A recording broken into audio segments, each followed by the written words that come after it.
Bonjour, bienvenue dans le cours multiples et diviseurs. Alors dans ce cours, beaucoup de révision, un petit peu de vocabulaire et surtout à la fin quand même pas mal de propriétés à apprendre. Donc faites attention, il va falloir se mettre au boulot et apprendre ces propriétés parce qu'elles sont très importantes et elles vous suivront tout au long de votre scolarité jusqu'à la 3e et ça peut bien évidemment vous servir après également. Alors, pour commencer, écrivons une multiplication classique. Alors au lieu de faire ça avec des chiffres, j'ai juste mis un smiley fois un soleil égale une petite fleur. Bon, donc on a ici les facteurs et ici on a le résultat de la multiplication, c'est-à-dire le produit. Donc, on peut faire deux phrases avec cette histoire de multiples et de diviseurs. On peut dire que les deux éléments de la multiplication, ce sont des diviseurs du résultat, alors que le résultat, c'est un multiple des éléments. Donc il faudra faire attention de ne pas se tromper dans les petites phrases, comme celle qui arrive juste après, ici en bas. 25 est un, alors multiple ou diviseur? Il est plus grand en fait, donc il s'obtient par une multiplication. 28, je ne sais plus, tiens, lequel va apparaître. 28, c'est raté, c'est l'autre. 7 est un diviseur de 35, il est plus petit, donc c'est un diviseur. Donc maintenant, je suis sûr, c'est celui-là. 28 est un multiple, alors que 50 est un multiple aussi. Voilà. Donc on fait attention, l'utilisation de ces éléments, multiples, diviseurs, c'est pas évident. Alors nous, ce qui va nous intéresser ici, là, maintenant, c'est ce mot-là, diviseur. On va se poser la question, quand est-ce que je sais qu'un nombre, il peut se diviser par 2? Est-ce qu'il n'y aurait pas une technique, une astuce qui nous permettrait de voir un nombre et tout de suite de dire oui, celui-là, il est divisible par 2? De voir un nombre et de dire oui, il est divisible par 3, directement, ou par 5, ou par 10. Alors, on va étudier le travail d'un mathématicien très connu qui date d'il y a un petit moment, puisqu'on est vers 276 avant Jésus-Christ, donc bien un bon petit moment. Ce que je vais vous présenter ici, c'est juste pour vous expliquer comment ça fonctionne et comment on peut se rappeler de ces éléments-là ou comment on les a trouvés. Bien évidemment, Ératosthène, il n'a pas du tout travaillé comme ça, puisque déjà, lui, à l'époque, il n'avait pas les chiffres romains. Enfin, il n'avait que des chiffres romains, il n'avait pas les chiffres arabes, donc il ne pouvait pas travailler comme ça. Mais bon, je vous montre ce que ça donne. Alors, j'écris un crible comme ça, je mets tous mes éléments de 1 à 100, bien rangés correctement. Et je vais entourer tous ceux qui sont dans la table de 2 et je vais me dire, tiens, est-ce qu'ils n'auraient pas un point en commun? Hop là. C'est évident le point en commun, regardez. Soit il finit par 2, soit par 4, soit par 6, soit par 8, soit par 10. C'est des jolies petites colonnes. Donc en fait, un nombre, il est dans la table de 2 s'il se termine par 0, 2, 4, 6, 8. En fait, s'il est pair. Faisons le même travail avec la table de 3. Je vais barrer en vert tous les éléments qui sont dans la table de 3. Là, raté, ça ne fait pas des colonnes. Donc ça ne peut pas être un truc du genre, ça se termine par 2, 3, 4. Non, ça ne peut pas être ça.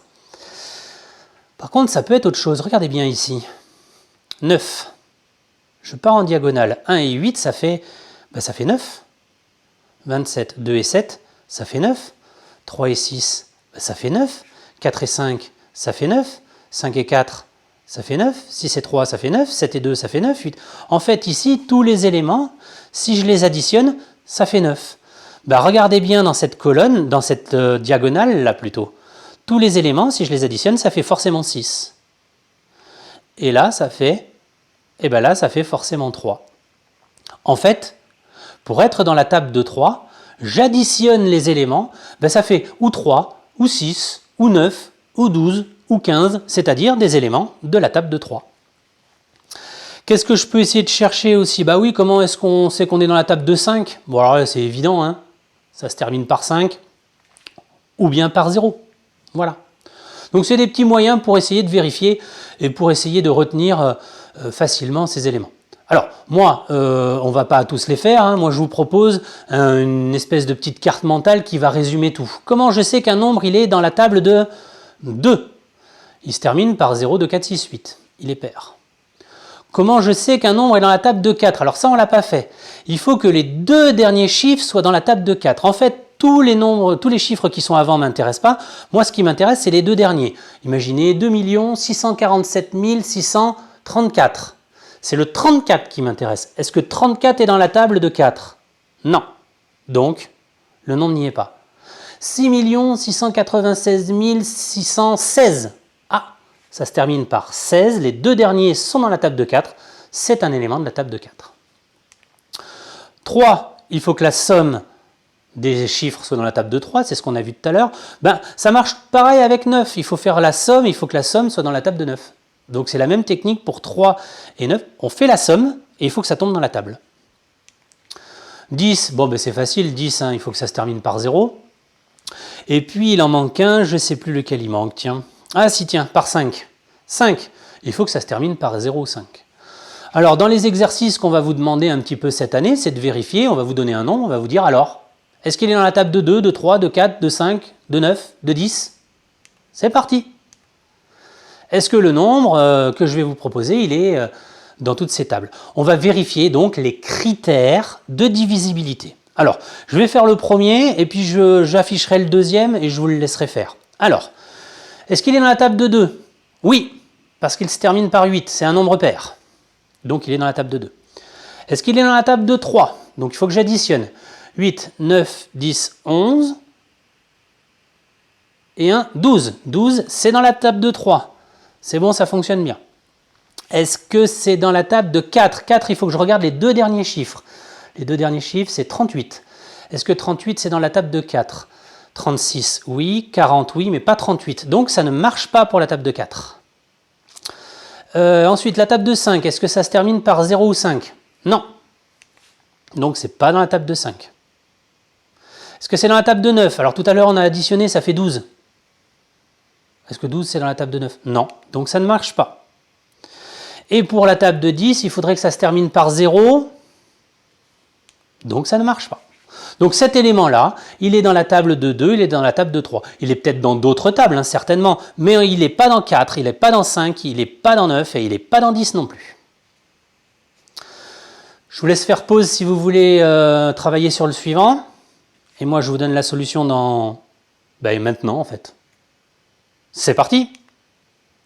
Donc, il est bien dans la table de 2 parce qu'il est pair. En plus, il termine par 0, donc en même temps, c'est 2, en même temps, c'est 5 et en même temps, c'est 10. Si on fait la somme de ces chiffres, ça fait 13, donc il est ni dans la table de 3 et ni dans la table de 9. Et les deux derniers chiffres, c'est du 60, et 60, c'est bien dans la table de 4. Voilà. Alors, c'est pas un cours très compliqué, hein, diviseur, multiple, ok, ça c'est plutôt facile. Par contre, il faut connaître les critères et pas les mélanger. Si c'est pair, dans la table de 2. La somme fait 3, 6, 9, enfin la somme est dans la table de 3, c'est dans la table de 3. La somme est dans la table de 9, c'est dans la table de 9. Pour 4, les deux derniers chiffres. Pour 5, se termine par 0 et 5. Et par 10, se termine par 0. Donc on fait attention, hein. Il y a beaucoup de choses à apprendre dans ce cours. Allez, moi je vous dis bon courage et à bientôt.